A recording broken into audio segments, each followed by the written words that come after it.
Okay, let's just dive right in. We are digging into a story today that just gleams like a pearl against a jet black background. Really does. The source material we have contrasts this little oasis of incredible faith with what history really calls the Dark Ages of Israel. That's right. We are talking about one of the most beloved and, concise narratives in all of Scripture, the Book of Ruth. And our mission for this deep dive is to really focus on this profound theme of providence.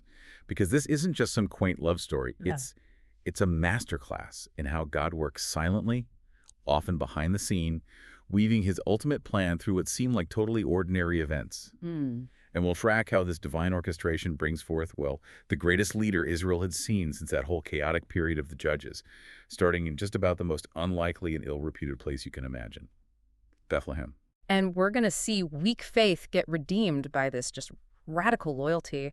We'll observe how these seemingly accidental events, like a woman just happening to end up gleaning in a very specific patch of a field, were actually the undeniable hand of God in action. Yeah. So you should prepare for some pretty sophisticated theological irony and some surprising family history that really it shapes the entire future of the nation and reaches way, way beyond the fields of Judah. Let's get into it. Okay, so let's ground ourselves immediately in the context because the first few lines of the book, they are so crucial for setting up the contrast. Yeah. The story opens by telling us the events happened during the period of the Judges. Right. And that era is, well, it's essentially defined by a spiritual and ethical crisis. Oh, absolutely. The source material really emphasizes that the period of the Judges was just characterized by this profound leadership vacuum, weak faith, and thoroughly irresponsible conduct across the board. It's a mess. A total mess. Yeah. The sources remind us of that repeated cyclical theme, right? Israel sins, God sends an oppressor, they cry out for help, God sends a deliverer, a judge, they get some temporary rest, and then They do it all over they again. repeat the whole cycle. And there's that one phrase that just summarizes the entire era, and the source reminds us it's repeated right at the end of the book of Judges, and it is just devastating. Israel had no king. Everyone did as he saw fit. Exactly. And that permissiveness, that ethical relativism, it meant the nation was, as the source argues, thoroughly Canaanized in heart and mind. What does that mean, Canaanized? Like they just picked up some bad habits. It's deeper than that. Yeah. It wasn't just that they worshipped other gods sometimes. It meant that the values, the spiritual benchmarks, the moral conduct of the surrounding pagan nations had just completely infected Israelite daily life. Lawlessness was just rampant. So the story of Ruth is plopped down right in the middle of that chaos. Right. It appears like an oasis in that desert, showing us people who actually upheld the law and acted with covenant loyalty, even while the nation was crumbling all around them. But even the setting of this oasis Bethlehem, it had a terrible reputation at the time, which is just another layer of irony we have to peel back. Oh, yeah. It certainly wasn't known as the birthplace of future greatness. That is such a critical piece of historical context. Yeah. We often gloss over this, but the source points out that the Book of Judges has these two particularly disastrous appendix stories. Both of them feature Bethlehem. Right. And this would have made any contemporary Israelite just instantly look down on the town. Bethlehem was basically synonymous with spiritual and moral disaster. So let's detail those disasters because they paint a really grim picture of national decay coming from this specific place. The first story is a complete failure of religious leadership, right? Exactly. It's about a man named Micah who hires a Levite from Bethlehem, and this Levite, who it's later revealed, is the grandson of Moses himself. The grandson of Moses. The grandson of Moses. He leaves Bethlehem only to lead the entire tribe of Dan into wholesale idolatry, setting up a pagan priesthood and a rival place of worship. So Bethlehem produced the man who launched a spiritual apostasy across an entire tribe.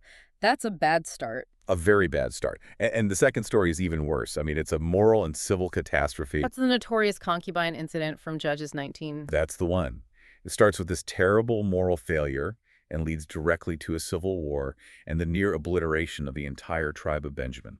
Again, the events are rooted in actions that started in or around Bethlehem. So if you were an ancient Israelite reading this book and the narrative opens and says this family, Elimelech and his wife, are from Bethlehem, your instant reaction would be, oh, here we go. More bad news and moral failure. Precisely. And that is the genius of the narrative structure. It sets up this major irony. God chooses to bring great blessing to Israel, the entire Davidic line, and ultimately the Messiah out of the places and people that the culture naturally devalues. Like this ill-reputed little village. Exactly.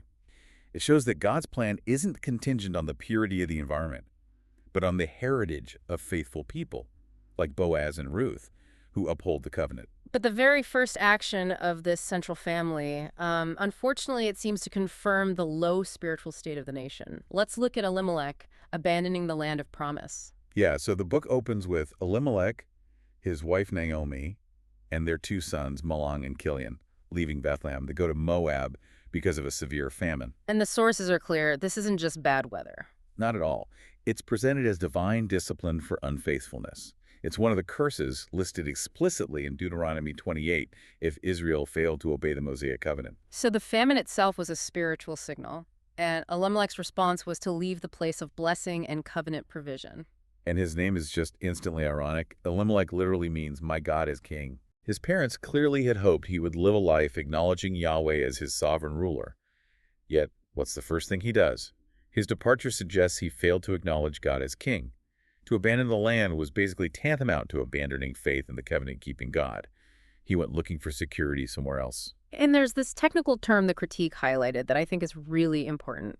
Elimelech's great mistake was concentrating primarily on second causes rather than on God's promise of provision. Can you unpack that for us? What are second causes? This is a really deep theological insight from the sources.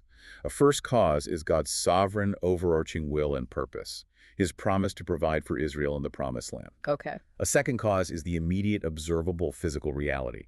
Yeah. The famine, the empty granaries, the dry well. Elimelech focused only on the visible problem, the second cause, and he completely neglected the invisible promise, the first cause. Can you give us a modern analogy for that? How would that play out today? Certainly.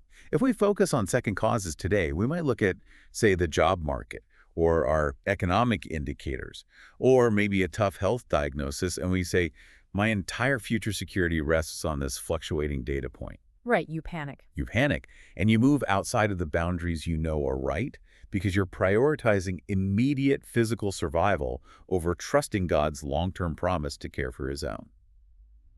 The source notes that concentrating on second causes often encourages us to become manipulators of the system, looking for security outside of faith. And that's what Elimelech did. He manipulated the system by fleeing to Moab. A place Israel's law specifically warned them against. And the names of the sons, Mahlon, meaning to be weak or sick, and Chilion, to be frail, they seem just tragically prophetic. Meanwhile, Naomi means my pleasant one, but this whole move just strips her of that pleasantness. They settle in Moab, and very quickly, the natural consequences of leaving the place of blessing just hit them hard. Elimelech dies. His sons marry Moabite women, Orpah and Ruth. And the sources are careful about the legal context here, right? Yes, they are. While marrying Moabite women wasn't strictly forbidden by the Mosaic law, Deuteronomy 7 was more about intermarriage with Canaanites, the law was very clear in Deuteronomy 23 that Moabites could not be brought into the congregation for public worship. So their integration into the covenant community was legally blocked from the start. They were living in a kind of covenant twilight zone. Exactly. And then compounding the tragedy, after 10 years, you have this triple bereavement. Mahlon and Chilion also die. Naomi is left all alone in a foreign land, unable to claim the provisions of the covenant, with no means of support, and just spiritually devastated. And this sets up that critical turning point in verse 6. Naomi hears some news that provides this little flicker of hope, and the timing is just perfect. She hears that the Lord had visited his people by giving them food. God's timing is perfect. He disciplined Israel with the famine, and now he has reversed it. So Naomi decides she has to return to Judah, and at first her daughters-in-law go with her. But when she sets out, we see just how deeply her own faith has been broken by all the trauma she's experienced. Yeah. Oh, it's painful. She urges Orpah and Ruth to go back to Moab, arguing that she's too old to have more sons who could, fulfill the Levirate custom and marry them. Her discouragement is so raw, and this is where we need to slow down and really feel the emotional depth of her crisis. Naomi has experienced profound loss, and she sees God as her enemy. She completely fails to present the God of Israel in a positive, trustworthy light. She doesn't say, go back, but know that Yahweh is a faithful provider. No.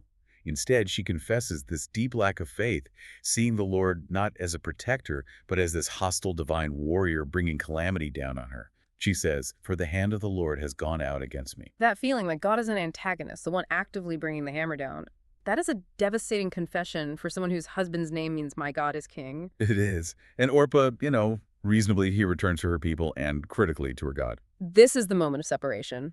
It is. Orpah, while she shows kindness, ultimately chooses security and her familiar deity. But Ruth, whose name means companion, shows this radical commitment. She clung tightly to Naomi, making this unyielding vow and a strong public profession of faith. Let's really appreciate the weight of her commitment by quoting that famous vow. It's just incredible. Stop urging me to abandon you, for wherever you go, I will go. Wherever you live, I will live. Your people will become my people, and your God will become my God. And it goes on. Wherever you die, I will die, and there I will be buried. So much more than just poetry. It's a covenant pledge. By pledging to die and be buried where Naomi was, she was voicing this incredibly strong commitment, not just to an old woman, but to the people, the land, and the God of Israel. Think about what she gave up. Everything. Yeah. She gave up her identity, her social security, her future prospects of secure marriage in Moab. She acted solely on faith, with no visible divine promise in her hand. And this is where the irony just hits its peak. Ruth is a Moabite. And the sources remind us that Moabites trace their lineage back to Lot. Abraham's nephew. Right, who ironically, selfishly left the Promised Land to do better for himself in the fertile valley. Yes. So you have Ruth, a descendant of the man who left the Promised Land selfishly, and here she is, pledging herself unconditionally to Yahweh and Naomi. It's an act of such selflessness that it just defies the spiritual chaos of the Judges period. She gave up everything for an old, bitter woman. And yet, because of this selfless act of commitment, God is about to become her matchmaker and secure her entire future. So they arrive in Bethlehem right at the beginning of the barley harvest. Again, God's perfect timing working through their human decision. And their arrival causes a massive stir. The whole village is excited, asking, "Can this be Naomi?" But she just rejects the name Naomi, which means my pleasant one. She insists they call her Mara, which means bitterness. And she says it's because the Sovereign One has treated me very harshly. We need to reflect on that. It's easy to judge Naomi's lack of faith, but the source material forces us to see her bitterness as this genuine, raw human response to trauma. Absolutely. She'd lost her husband, her 2 sons, her security. She acknowledges that Yahweh is sovereign. She calls him Shaddai, the Almighty, but she only sees him as having opposed her. And she says, I left here full, but the Lord has caused me to return empty-handed. And this is the tragic flaw in her perspective at this point. She fails to see that Yahweh had not brought her back empty-handed. She considers Ruth, the young woman who gave up everything for her, as insignificant. She's overlooking this tremendous blessing from the Lord. Completely. Ruth is the answer to her need, but Naomi is too focused on what she lost, husband, sons, wealth, to appreciate the blessing she was given, which was loyalty, commitment, and a future lineage. The women of Bethlehem will later correct that faulty view, but for now, she's convinced of her bitterness. The key takeaway from this first chapter is so clear, isn't it? It is. The action of faith and loyalty is the essential ingredient for becoming a channel of blessing, regardless of your origin or your background, or even the spiritual chaos all around you. And the sources summarize the failures here really well. You have 3 common mistakes. Right. First, the danger of running from your problems, like Elimelech leaving the land. Second, the damage from trying to hide your mistakes, like Naomi discouraging the girls from following her. And third, the spiritual trap of blaming God for your trials, which is Naomi demanding the name Mara. And Ruth, in stark contrast, is the model of proactive, unyielding commitment. Exactly. So, having arrived in Bethlehem, chapter 2 immediately pivots to addressing the most urgent need, food. Right. Naomi and Ruth can't just sit around and wait passively. They have to act to survive. That's the setup. The plan involved the human initiative of Ruth and Naomi to address their physical needs. And Ruth, demonstrating her humility in her industry, she steps up and asks for permission to go and glean. And this brings us right into the Levitical welfare system. This wasn't charity as we think of it today, was it? It was more like work-based welfare. That's a great way to put it. The law provided for the poor and the foreigner, but it insisted on dignity and work. Landowners were required to leave the corners of their fields unharvested, the law of the corner, and to let the poor and the resident aliens, like Ruth, gather up what was missed. So it protected the needy, but it also demanded labor. It did. And Ruth shows great humility by engaging in this demanding low-status work. And we are immediately introduced to the man who will change everything. Boaz. Naomi has this wealthy, prominent relative on her husband's side from Elimelech's clan, and it happens to be this man. And here we get that famous moment of subtle guidance that just reveals God's hand, often disguised as chance. Ruth goes out and she just happened to end up in the portion of the field belonging to Boaz. The source material is very clear about this distinction, which is just fundamental to the whole idea of providence. It is. For Ruth and for Boaz, it felt like a total accident, a random stroke of luck. But for God, it was a perfectly orchestrated step in his plan. Providence is God wisely ordering what seemed to be ordinary, contingent, or accidental events to bring about his specific and ultimate purposes. The beauty of the story is how it normalizes the miraculous. It shows us that the biggest events in history are built on these small, seemingly random daily choices. And we get an immediate insight into Boaz's godly character, which is crucial because he stands in such stark contrast to the ethical wasteland of the Judges era. He arrives from Bethlehem and greets his harvesters with a prayer blessing. May the Lord be with you. And they reply in kind. May the Lord bless you. This isn't just polite conversation. This demonstrates his deep, living love for God, his ethical dealings, and the healthy spiritual environment he fostered among his employees. It's a world away from the chaotic violence and selfishness we see elsewhere in Judges. Boaz immediately notices Ruth, this foreign woman, and asks his foreman who she is. And Ruth's reputation has already preceded her. The foreman reports on her high-quality character, her industry, her commitment. He calls her the young Moabite woman who came back with Naomi. Her labor and loyalty are already public knowledge. And Boaz, in turn, he offers her protection and favor, which is highly significant given the social context of the time. Oh, it's an act of radical grace.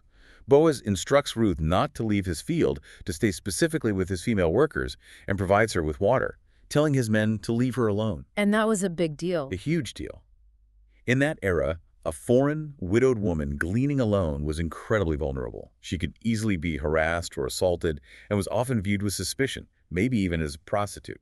Boaz ensures her safety and her dignity, extending personal protection where the law only required him to provide land. So Ruth is, rightly astonished at this level of kindness. She asks, "Why are you so kind and so attentive to me, even though I am a foreigner?" And Boaz explains that he has received a full report of her devotion to Naomi, her unselfish love and loyalty, and how she left her homeland to seek protection under the God of Israel. Her public declaration of faith is what earned her this grace. And here is that major irony again, delivered beautifully in a prayer that he is literally about to answer himself. It's so good. Boaz prays, "May the Lord reward your efforts. May your acts of kindness be repaid fully by the Lord God of Israel, from whom you have sought protection." The irony is just so powerful. Boaz prays for God to reward Ruth, and moments later, he becomes the instrument God uses to answer his own prayer. He prays for a reward, and he himself delivers that reward. It's a great lesson. It shows us that we should never discount the possibility that we are the answer to our own prayers or to the prayers of others. And the provision doesn't stop with just protection. It extends to this extraordinary bounty. During the meal, Boaz invites Ruth to eat with the harvesters, offering her roasted grain. She eats until she's full and even saves the rest for Naomi. And then, showing compassion far beyond any legal requirement, Boaz secretly takes steps to lighten her burden. He instructs his young men to make sure they pull out ears of grain and deliberately drop them for her, allowing her to glean even among the bundles without being chased off. This is grace piled on top of grace. It's God's bounty mediated through an ethical man. And the result is staggering. Ruth gathers about an ephah of barley. What is that in modern terms? It's about 30 pounds in one day. 30 pounds? Yeah. And that is not mere sustenance. The sources confirm this amount is the equivalent of at least half a month's wages for a normal laborer. This is abundant provision, not just survival. And this sudden substantial wealth confirms to Naomi that this was not a coincidence, this was divine favor. So when Ruth returns with this massive haul, Naomi, whose spiritual discernment is starting to be restored after being blinded by all that bitterness, She gets it. she immediately realizes this is due to grace. She asks who showed her such kindness. And when Ruth names Boaz, Naomi's mine, the text says, immediately perceived the significance of his identity. And that's when she makes the declaration. May he be rewarded by the Lord because he has shown loyalty to the living on behalf of the dead. And she introduces the crucial concept of the goal. She declares that Boaz is a close relative of ours. He is our guardian. The Hebrew term is gol, the kinsman redeemer. This term is absolutely central, so we need to spend some time detailing the goal responsibilities. For sure. The Old Testament lays out three primary responsibilities for the goal, and they're all aimed at preventing the dispersal of a family's land and name and preventing any family member from falling into permanent destitution. So the first responsibility related to property and a person's freedom. Correct. The goal could buy back property or even a person sold into servitude because of economic distress. We see this in Leviticus 25. If a family member became so poor they had to sell themselves into slavery, the goal had the right and the obligation to purchase them back and restore them to freedom and their family land. The second responsibility is a bit more obscure, something about animals. Yes, the goal could pay a ransom price for an unclean animal that had been dedicated to God, which is in Leviticus 27. It basically redeemed it for personal use rather than its ritual destruction or sacrifice. And the third responsibility was legal and judicial. Right. He acted as the avenger of blood in cases of murder, which is detailed in Numbers 35. If a family member was murdered, the goal made sure justice was done. So, in essence, the goal was the family guardian, the crisis resolver, the one who protected the family's name and inheritance rights. So Boaz, by caring for these impoverished widows' physical needs, was already showing loyalty to both the living Naomi and Ruth and the dead Elimelech and his sons. It was. But we absolutely must distinguish the goal custom from the related levirate marriage custom, because Boaz will ultimately have to deal with both, won't he? This is where the legal complexity really deepens. The levirate marriage custom, which is in Deuteronomy 25, involved the marriage of a widow and her deceased husband's brother or nearest relative. The purpose was strictly to raise up a male heir who could perpetuate the family line of the deceased. So the firstborn son of that union was considered the legal son of the dead man. Exactly. To preserve his name and his property rights. So if the goal was about protecting property and life, the levirate law was about protecting the name and the lineage. Precisely. They are related duties of kinship loyalty, but they were separate legal procedures. Boaz, being this wealthy, responsible, and caring relative, is perfectly positioned to fulfill the spirit of both, to redeem the land as goal and provide an heir as the lover. But that synthesis isn't automatic, as we're about to see. Not at all. The chapter wraps up the harvest season by noting that Ruth worked diligently for about 6 or 7 weeks, confirming her continuing duty. The immediate physical need for food and safety is secure. Now the attention shifts to the larger, long-term covenant need, an heir and permanent security for Ruth. And chapter 3 marks Naomi's complete spiritual transformation. She is now proactive, insightful, and focused entirely on the future. It's an amazing turnaround. It is. Encouraged by Boaz's character and his adherence to the law, she shifts focus from their physical need to their greater need. An heir for the family line and rest for Ruth. And rest in this context means security, stability, dignity, which usually came through marriage and a new family identity. Right. So Naomi proposes the plan to secure a husband for Ruth, basically telling Ruth that she has to seize the initiative. And this is a critical theological point that counters the passivity of Elimelech back in chapter 1. We have to emphasize this because the sources stress it. Believers are not meant to wait passively for divine intervention alone. They have to seize the initiative when an opportunity presents itself. That's right. Elimelech's initiative was wrong, fleeing the land. But Ruth and Naomi's initiative is right, engaging the legal system for redemption. And Naomi's plan, while it appears aggressive to us, was in harmony with Israel's laws and social conventions of the time. It just required great courage. It did.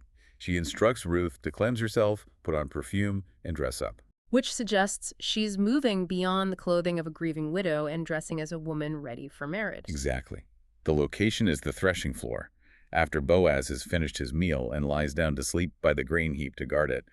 And Ruth is then to uncover his legs and lie down beside him. Now, for a modern audience, this sounds, well, potentially illicit or inappropriate.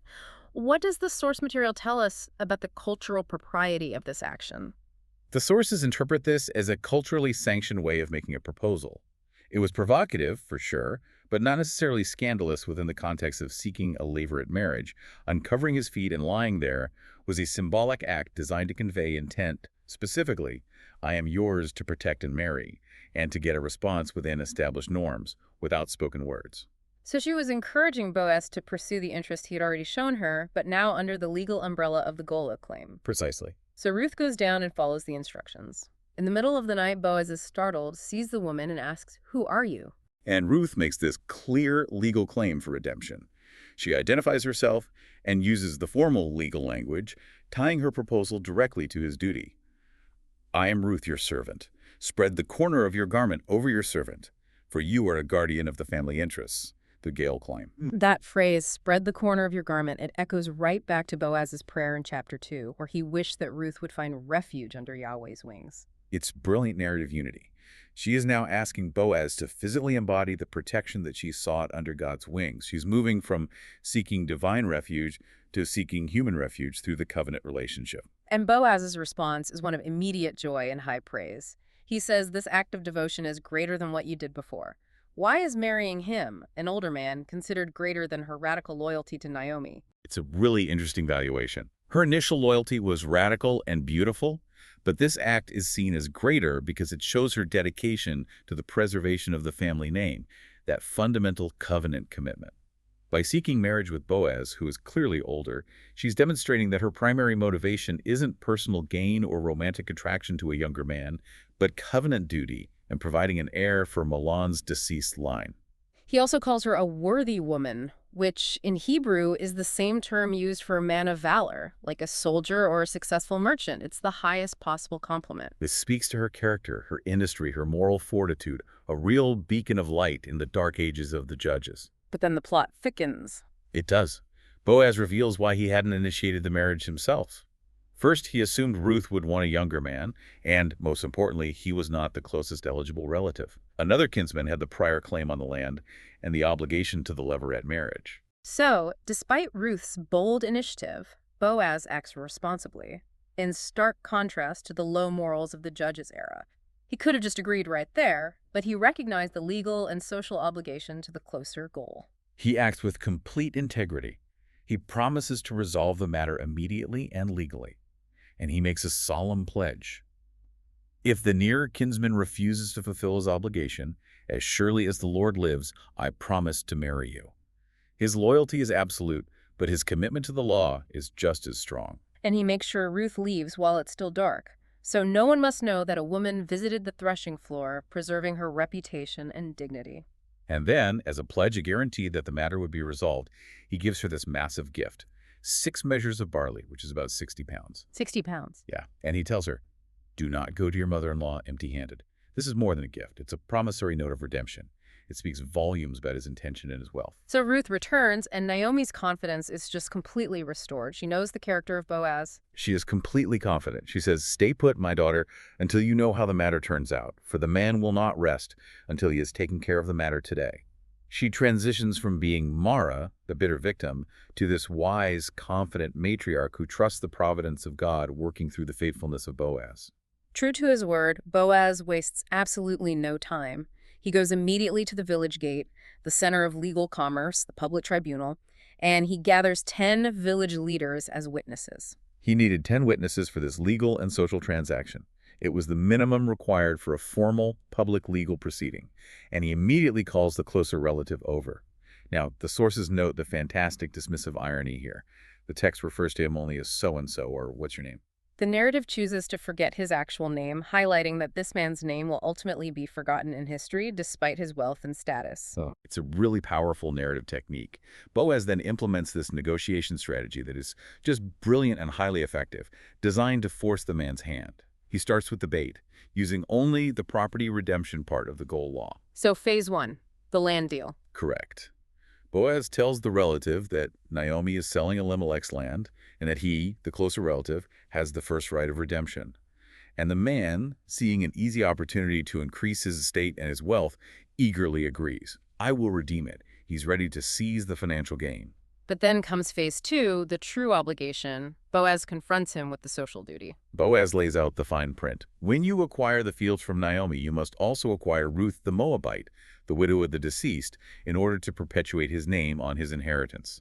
And by doing this in public, Boaz forced the relative to either accept the responsibility of both the land and the marriage and heir, or reject the entire offer. The land couldn't be separated from the lineage obligation? Nope. And the kinsman chooses rejection. He declines, saying, then I am unable to redeem it, for I would ruin my own inheritance in that case. This is the climactic moment of the book's theological argument, isn't it? It really is. He realizes that taking on the widow and the responsibility of raising an heir who would then inherit the land makes the whole acquisition economically burdensome rather than beneficial. He prioritizes his personal financial inheritance over the covenant obligation to preserve a deceased relative's name. And there we find the profoundest irony. The kinsman who was so afraid of lessening himself by redeeming Ruth and marring his inheritance, he has his name and his inheritance completely forgotten by the history that matters. Meanwhile, Boaz, who took on the burden of the widow and the financial obligation, became an eternal ancestor of kings. The book elevates the value of covenant loyalty way above personal economic gain. So the legal transaction is finalized with the customary act of removing and handing over a sandal. A legally binding act in Israel, signifying the transfer of redemption rights and confirming that the closer relative had relinquished his duties and his rights. Boaz now makes his public declaration, fulfilling his pledge and making sure the entire village understands his motive. He announces to the leaders and the people that he has acquired the land, and crucially, that he has acquired Ruth the Moabite as his wife to raise up an heir for the deceased line. Boaz, in effect, illustrates the redemption of the Lord. He redeems Naomi's land, keeping her out of destitution, and he redeems Ruth, giving her security and a future. His name is honored and remembered. And the witnesses and the elders bless the union with these powerful covenantal wishes. They wish Ruth to be like Rachel and Leah, who built up the house of Israel. They wish Boaz to prosper and become famous in Bethlehem. And finally, that their family might become like the family of Perez. And that Perez parallel is deeply significant. It requires us to connect this all the way back to Genesis 38. Perez was Boaz's ancestor, born to Tamar by Judah. The comparison serves a really important theological purpose. Let's detail that comparison because it emphasizes God's redemptive work through unconventional and even scandalous means. So, both Ruth and Tamar were foreigners who married into Israel. Both became childless widows, and both participated in a form of levirate duty to raise an heir for their deceased husband's lines. Tamar bore Perez to Judah. Ruth bore Obed to Boaz. But the contrast in their character and their method is striking. Very striking. Tamar acted dishonorably, seducing Judah under disguise after her father-in-law failed to provide the proper heir. Ruth, however, acted honorably, encouraging Boaz under cover of night, but within the bounds of a legal claim. And the outcomes were different socially. Tamar and Judah's interaction was fraught with potential condemnation. Boaz and Ruth received public praise and blessing. Right, but the ultimate result was the same. Both women bore sons who entered the Davidic messianic line. It demonstrates that God's plan of redemption isn't defeated even by human sin, like with Tamar, and it is dramatically advanced by human faithfulness, like with Ruth. The narrative now moves to the joyful fulfillment. The Lord enables Ruth to conceive, and she gives birth to a son, Obed, which means he who serves, or one who looks after the affairs of another. This birth resolves the personal tensions for Naomi, and it foreshadows the national tensions that will be resolved through David. And the village women finally correct Naomi's earlier self-pity from chapter 1. They celebrate, praising God that Naomi isn't left without a guardian, and they affirm Ruth's immense worth. This is a great line. Your daughter-in-law, who loves you, she is better to you than the 7 sons. A powerful statement that loyalty and commitment outweigh biological kinship. And Naomi is completely restored. She becomes the caregiver and the one God uses to shape Obed's early life. The book then concludes with the explicit genealogy, confirming that the earlier prayers were fulfilled and establishing the royal line. This genealogy is the entire theological climax of the book. It takes this small, domestic, beautiful story and links it directly to the grand sweep of God's history. Perez, Hezron, Ram, Amminadab, Nahshon, Salma, Salmon, Boaz, Obed, Jesse, and finally, David. The theological impact here is immense, and we really need to spend time on this point because it's a critical link that often gets rushed over. By tracing David's lineage back to Perez, the writer is linking David not just to the recent past, but specifically to the unconditional covenant God made centuries earlier. Okay, let's clarify this massive theological distinction for our listener. The difference between the conditional Mosaic covenant and the unconditional Abrahamic covenant. The Mosaic covenant, the law given at Sinai, was conditional. It operated on an if-then premise. If Israel obeys the law, then they will receive blessings like rain and provision, the opposite of the famine in Ruth 1. Right. If they disobey, they receive curses, like famine and judgment. And this covenant, which Israel repeatedly broke during the Judges period, was constantly threatened by human failure. And the genealogy links David to that other deeper promise. Exactly. It links him to the unconditional Abrahamic covenant, the promise God made to Abraham centuries before the law was even given. God simply said, "I will make you a great nation. I will bless you." That promise was based entirely on God's fidelity, not human obedience. So by tracing David's line back to Perez, a figure tied closely to the patriarchs, the author of Ruth is arguing that the foundation of the Davidic dynasty wasn't contingent on Israel's current broken obedience under the conditional law. But on God's eternal, unconditional promise to Abraham. That makes the Book of Ruth just this powerful statement of hope amidst the chaos of Judges. It says, even though everyone is failing, God's ultimate plan is still being fulfilled through ordinary people who choose faith and loyalty. Precisely. And though later history reveals that David and his kingly descendants would eventually fail, the genealogy ensures the reader understands that this line is guaranteed by God's deepest promise. And the reader is left with the understanding that the greatest son of David, the Messiah, will ultimately fulfill that unconditional promise of redemption for the whole world. The small story of Ruth and Boaz is the necessary, divinely orchestrated step for that ultimate grand redemption. So to recap the central theme of this deep dive. It's that Ruth, a Moabite, Right. a childless widow, a poor foreigner, became a true Israelite, a wife, a mother, and a vital channel of blessing due entirely to her faith and unwavering commitment to Yahweh and his people. This story is just a profound revelation of the great grace of God working through the unexpected. And what does this all mean for us today? This deep dive shows us that when everyone in the world around you is doing what they see fit, just like in that chaotic Judges period, God is still working providentially through small, seemingly accidental acts of faithfulness and kindness. Whether it was Ruth just happening to glean in Boaz's field, or Boaz showing exceptional grace and responsibility to a foreigner and embodying the role of the goal, these were the silent building blocks of the divine plan. Your small act of integrity today might be the linchpin for a massive future change you can't yet foresee. And here's where it gets really interesting, I think. Consider the implications of the fact that the book ends by tying David's lineage back to the unconditional promise of the patriarchal era, rather than the conditional law. This highlights that when we feel overwhelmed by failure, either our own or the failure of the systems around us, God's grand plan for ultimate leadership and redemption is rooted not in our performance, but in his eternal, unchanging promise. That foundation is unshakable. And a final thought for you to mull over. The man who refused to redeem Ruth for fear of marring his inheritance was forgotten entirely. He prioritized his assets over his obligations, and his name was lost to history. Boaz, who took on the burden of the widow, the deceased name, and the land, achieved eternal remembrance as an ancestor of kings. What does this profound contrast tell you about the value systems we often prioritize? The things we often fear will ruin our inheritance are often the very vehicles of our greatest blessing. Choose covenant loyalty and burden over calculated gain.